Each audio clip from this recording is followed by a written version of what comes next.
How you doing everyone, it's Juan Romero here from Switchwatch. I'm back with another review. Today it's a game called Windscape. Let's see if I enjoyed my time with it and if it's worth your time and investment. Let's get into it.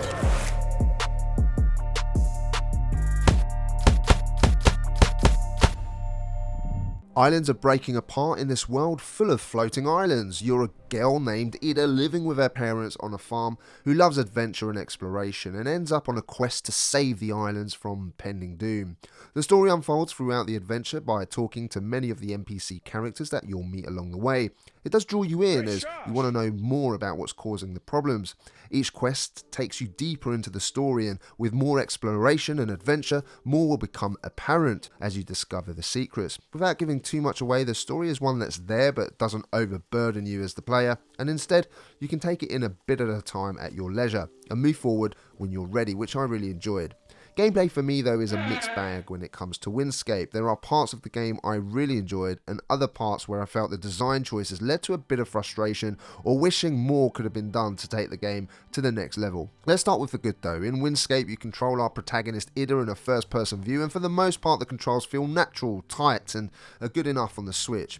I thoroughly enjoyed the first few hours of the game, exploring the landscape, crafting items and just generally pottering around trying to find out what was going on by chatting to the relevant NPCs.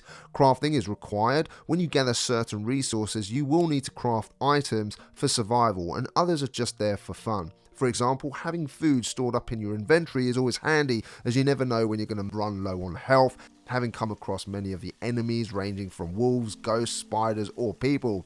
Looking for mushrooms, onions and other tasty morsels was a nice little side distraction in itself, especially with the amount of fireplaces spread throughout the world so you can cook to your heart's content. Now each area has resources or items which you can loot from enemies to allow you to craft the item you require to beat each island or items.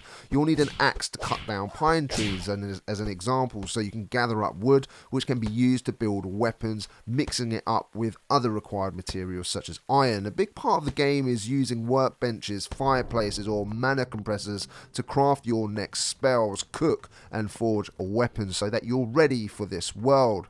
There are lots of handy checkpoints too, so you'll never be cursing yourself having just died and having to replay that last hour of the game.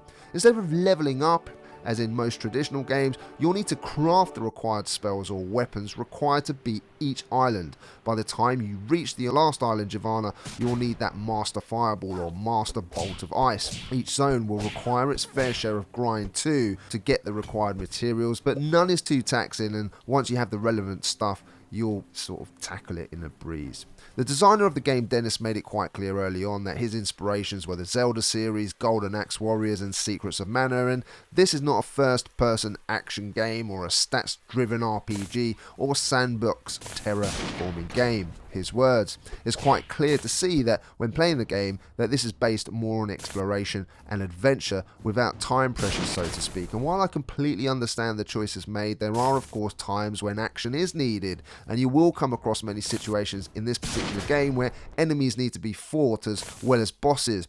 And this leads me on to the main issue I have with the game as it stands, and that's the encounters with enemies and the battles themselves.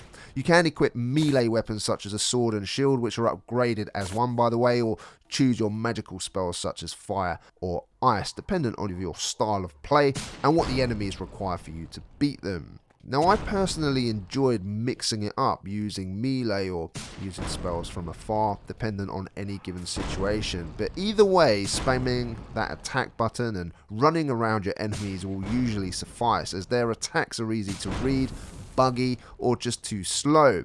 There's no substance to defeating the enemies, and many of them are very inconsistent AI, where they may just stand there doing nothing while you bash them. For a game that doesn't want to be about action, you sure do come across many enemies on your journey, and this is something quite important in the game, and for it to not be enjoyable does affect the experience. There are many AI bugs present. Just one example is the pyramid tombs, where mummies would get stuck in their own tomb and I was able to swipe through the tomb to kill them without them hitting me.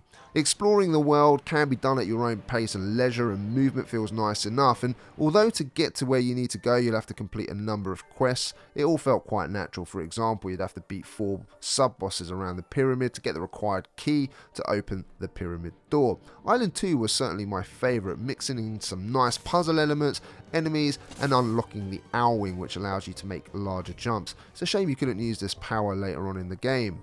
The dungeons that you do come across in the whole game are mainly puzzle focused, but nothing too taxing. Some of the platforming parts can be a little bit frustrating, especially in Island 1, but otherwise it was good all the way through. And once a dungeon is complete you get to fight the boss, and I found these a little bit more engaging, tiny bit more tactical, but again the battle system's just not fleshed out enough, and I think more could have been done with a little bit more work. Now, the in-game's currency also maxes out at 99, and you can only see how much money you have by looking at this coin in your bag. It's a really odd design choice. It doesn't matter too much though, as there's not an awful lot to spend the coin on, as the vendors never really have anything you want or really need, and most of this stuff drops within the world anyway. Again, potential gone to waste.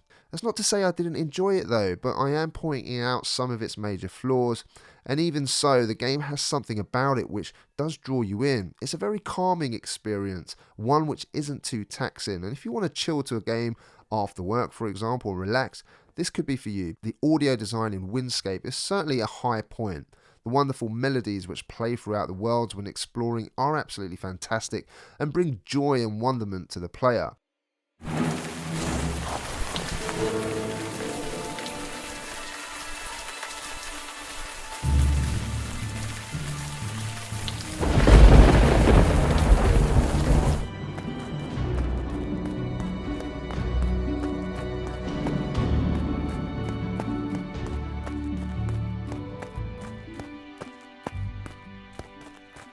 Whenever there is an enemy, the music instantly changes to let you know. Whenever the environment changes, the music also changes. There's no voice acting present, but that's no surprise as there is quite a lot of text, and this is an indie game with a small budget after all.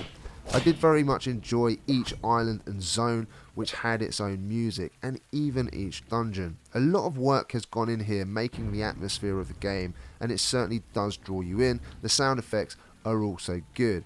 In terms of visuals and performance, visually this will either be to your liking or it won't be. The worlds were designed using a cel-shaded low polygon style. I rather like it though, and found the worlds themselves to be quite beautiful in their design. Each is unique in that it has its own weather, from snow in the mountains to the rain and mist in the woods, where you can easily get lost, and sandstorms in the desert. A fantastic job has been done here in creating each environment, and my only real complaint is the animations of the enemies, which could have used a bit more work. While the design is mostly to an excellent standard, I did run across some performance issues with my playthrough, especially in handheld and docked. The third island boss had some pretty dreadful drops in frame rates, and overall the game does chug, missing frames from time to time. While it wasn't enough to completely ruin my experience, you will notice it, and it may put some players off. In terms of value then, Windscape is $19.99 down to $15.99 as a pre-order price until the 27th of March, and in the UK you're looking at £15.99 down to £12.79 in the UK. I feel it could have been a tiny bit cheaper to remain competitive, but if you really want this game then it's probably best to grab it at the price shown. In terms of length, I put in about 2 hours per island, and there's 4 in total, so you're looking at around 8 to 10 hours to complete. If I had about £12, if I had paid £12 for this, I would have got my money's worth, even though there are issues. In terms of my verdict then, Windscape is a game which is charming. It has its good points, but also has some major frustrations and flaws. Exploring and finding out more of the story is enjoyable. Listening to the wonderful melodies while exploring really makes you feel immersed, but I could not get past that boredom I felt in the enemy encounters. They felt dull and uninspiring. The bosses did fare better though. The worlds do feel a little bit lifeless at times, which was a shame. And if you're looking for an exploration game with crafting thrown in, then this might be for you. For those looking for something a little bit more action orientated, I would give this a miss or wait for a sale down the line. Either way, still a decent enough game. 7 out of 10. Fancy supporting the Switchwatch team and getting featured in one of our future videos? buy a piece of merchandise in our shelf below, take a photo with that piece of merchandise, send it over to us, and we'll feature you in our next video, like our man Skull and Daggers. We're going to call him Skull and Daggers because of the avatar he uses both on YouTube and on Twitter. Here's a picture with his Switch Watch vest. Get yours now and support the Switch Watch team. If you enjoyed this review, guys, really appreciate it if you hit that like button. And also, if you're a new watcher here, why not consider subscribing to our channel? I'll put some more videos up above to see what kind of stuff we do. For all of you existing guys and girls who continue to support our channel, we really do appreciate it. We love you all. Take care. My name is Juan Romero, and I'll see you again on the next one. Take care.